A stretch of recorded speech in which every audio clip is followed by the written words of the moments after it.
Hello students. So the first topic in this lecture is water of crystallization. Water of crystallization समझने से पहले हम लोग दो टाइप के सॉलिड्स को समझेंगे. सॉलिड्स दो टाइप के होते हैं. एक है एमॉर्फस सॉलिड और दूसरा है क्रिस्टलाइन सॉलिड. अभी एमॉर्फस सॉलिड मतलब क्या कि ऐसे सॉलिड्स जिसमें पार्टिकल्स आर अरेंज या फिर particles are not arranged in any geometrical pattern. वो particles are arranged in particle कैसे भी अरेंज्ड है उसे क्या कहते हैं? They are called as amorphous substance. Crystalline substances are the substances in which particles are arranged in definite geometric pattern. As you can see in this diagram that a substance, there is a substance and in that substance particles are arranged in a hexagonal pattern. Hexagon is a proper geometrical pattern. So in this means that particles are arranged in a proper geometrical pattern. But some substances want to become crystalline but they cannot become crystalline by themselves. जैसे copper sulphate है. Copper sulphate cannot become crystalline itself.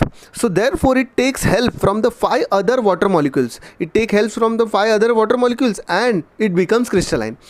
These 5 molecules, these extra 5 molecules attached with copper sulfate are called as water of crystallization. Means they are not reacted with copper sulfate but they are attached with copper sulfate for the purpose of crystallization. Means for making copper sulfate crystalline, these water molecules are attached with the copper sulfate and such water molecules are called as water of crystallization. Some other substances also take help from the water molecules are iron sulfate. Iron sulfate take help from the 7 water molecules to become crystalline. Therefore it has 7 water of crystallization molecules and there are many other substances. We can see the examples.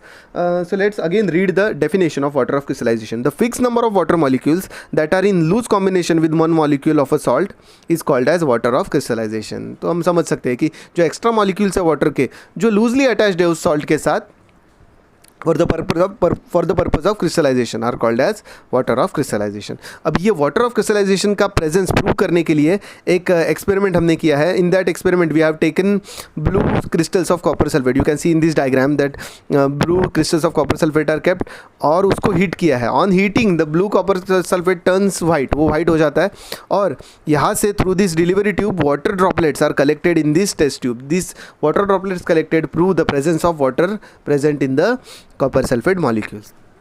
Now we are going to see some very important definitions in this chapter and these definitions are very important and you have to by heart all these definitions, but I am explaining. First is hydrated substance. The substance which contain water of crystallization are called as hydrated substances. Again read the definition. The substances which contain certain fixed number of water molecules attached loosely to the one molecule are called as hydrated substances. अभी water molecules attached loosely उसका मतलब क्या है? Water of crystallization. Obviously the substances which contain water of crystallization are called as hydrated substances. Next है anhydrous substances. अगर किसी hydrated substance को हम लोग हीट करेंगे और उसने वाटर ऑफ क्रिस्टलाइजेशन लूज कर दिया तो उसे क्या कहेंगे? That substance is called as anhydrous substance. जैसे हम लोग ने अभी ऊपर के एग्जांपल में कॉपर सल्फेट को हीट किया और ब्लू था वो पहले और on heating it turned white. तो जो वाइट बना है वो क्या है? That substance is called as anhydrous. मतलब substances which has lost its water of crystallization are called as anhydrous substances. Next है deliquescent substances. Deliquescent substances मतलब क्या? The salts which change into solution due to absorption of water from air are called as deliquescent substances. अभी ऐसे कुछ substances होते हैं जो उनको ऐसे ही ओपन रखा गया तो वो तुरंत ही हवा के अंदर का वाटर है वो एब्जॉर्ब कर लेते हैं और उसके अंदर ही डिज़ोल्व हो जाते हैं. मतलब वो पानी हो जाता है उसका. मतलब दे टर्न इनटू सॉल्यूशन. जैसे for example calcium chloride. Calcium chloride को ऐसे ही हम अगर ओपन रखेंगे तो वो तुरंत ही पानी जैसा वाटर ही हो जाएगा. Such substances are called as deliquescent substances. Next is hygroscopic substances. The substances which absorb moisture from the air but do not change their state are called as hygroscopic substances and the example is calcium oxide.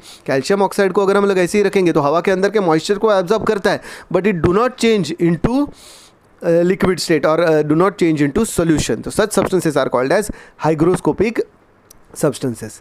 Next are efflorescent substances. A substance in the form of crystal loses its water of crystallization, forming a powdery deposit of crystals on exposure to the atmosphere is called as efflorescent substances. मतलब ऐसे substances जिनको heat करने की ज़रूरत नहीं है, ऐसे ही रखा जाए तो भी वो अपना water of crystallization है वो lose कर देते हैं. Such substances are called as efflorescent substances. So we have to by heart these definitions. These are very important. Hydrated substances, anhydrous substances, delicescent substances, hygroscopic substances and efflorescent substances. Now we'll turn to the next topic, hard water and soft water. Soft water means ऐसा water which produces leather, मतलब जिसके अंदर साबुन डालने पर जो झाग produce करता है उसे सॉफ्ट वाटर कहते हैं. और हार्ड वाटर का मतलब क्या है, जिसमें बहुत सारे सॉल्ट्स डिजॉल्व, जिसमें अगर हम लोग सोप डालेंगे तो वो लैदर नहीं प्रोड्यूस करता, वो झाग नहीं प्रोड्यूस करता. In place of that it produces precipitate, मतलब वो नीचे कुछ जमा हो जाएगा. तो such water is called as hard water. तो अगर ईजियर एग्जाम्पल देखना है तो हमारे यहाँ पे जो बोरवेल का पानी आता है that is many a times hard water, क्योंकि it contains large amount of salts. ऐसे सब्सटेंसेस जिसमें ऐसे वाटर जिसमें बहुत ज़्यादा सॉल्ट डिजॉल्व हो तो such water is called as hard water. जिसमें ज़्यादा सॉल्ट डिजॉल्व नहीं हो, कंज्यूमेबल हो, such water is called as soft water. ठीक है. We will not see how these hardness or softness is removed. तो वो पार्ट हम लोग नहीं देखेंगे. We'll turn to the next topic which is solution.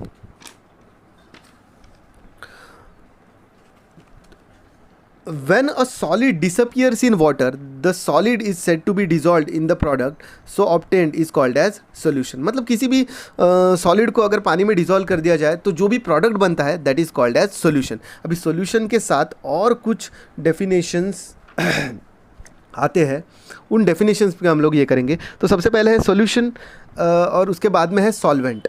The liquid which allows solid to dissolve in it to form a solution is called as solvent. मतलब generally water is a solvent, means पानी के अंदर हम लोग बहुत सारे substances को dissolve करते हैं, तो जो ज़्यादा अमाउंट में होता है उसे सॉल्वेंट कहते हैं, या फिर जिसमें सोल्यूट डिसॉल्व होता है उसे सॉल्वेंट कहते हैं. The substance in which the solute is dissolve is called as solvent.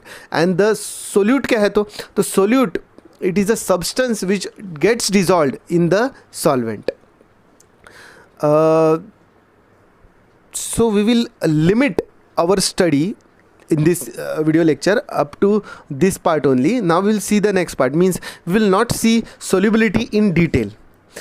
Now we will see factors which influence the rate of dissolution of solute in the solvent. मतलब कोई भी substance है वो कब जल्दी से dissolve होगा किसी भी solvent के अंदर. तो सबसे पहला है size of particles of solute. Obviously अगर एक example देखते हैं कि जैसे कोई एक पर्सन लेमनेड बना रहा है and if he is provided with the powdered sugar, तो उसका शुगर है वो पानी में के अंदर जल्दी से डिसॉल्व हो जाएगा. लेकिन but if is provided with large sugar cubes, तो ये वो शुगर क्यूब्स है वो जल्दी से डिसॉल्व नहीं होंगे. ऑब्वियसली जितना छोटा पार्टिकल साइज़ है उतना सोल्यूट जल्दी से डिसॉल्व होगा. Next is agitation. एजिटेशन मतलब डिसोल्यूशन. जितना ज़्यादा हम लोग डिसॉल्व करेंगे, जितना ज़्यादा हम लोग उसको अलग अलग प्रोसीजर्स इस्तेमाल करते हैं. स्टीयरिंग इस्तेमाल करते हैं, मतलब चम्मच का इस्तेमाल करके स्टीयर करते हैं, या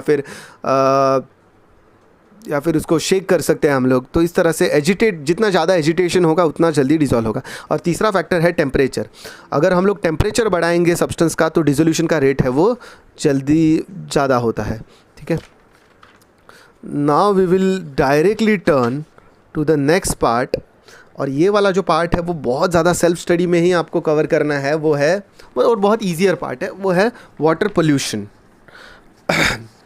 तो वाटर पोल्यूशन ये जो पार्ट है वो उसमें से बहुत ज़्यादा पार्ट मैं सेल्फ स्टडी में छोड़ूंगा. लेकिन एक आपको नोट बनाना है, नोट्स एक थोड़ा सा नोट्स बनाना है, ज़रा डिटेल में बनाना है. मतलब तो मुझे एक ऐसा नोट चाहिए कि वाटर पोल्यूशन, टाइटल होगा वाटर पोल्यूशन. सबसे पहले हो गए उसके causes.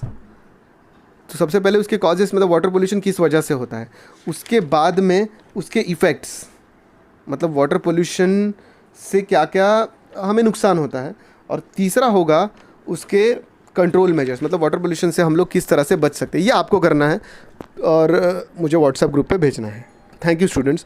So we have finished our third chapter water. इसमें से कुछ पार्ट है कुछ थोड़े से टॉपिक्स हैं मेनली सॉल्यूशन में से, सॉल्यूशन या डिसोल्यूशन, सॉल्यूशन और सॉल्वेंट वाले पार्ट है। ये मैंने नहीं पढ़ाया है, लेकिन ये मैं बाद में कवर करूँगा in the actual lectures. They can be covered in the video lectures, therefore I am leaving those parts for the actual lectures. Okay, so we have finished with the water, and I will also post some exercises for you based on this chapter. Thank you.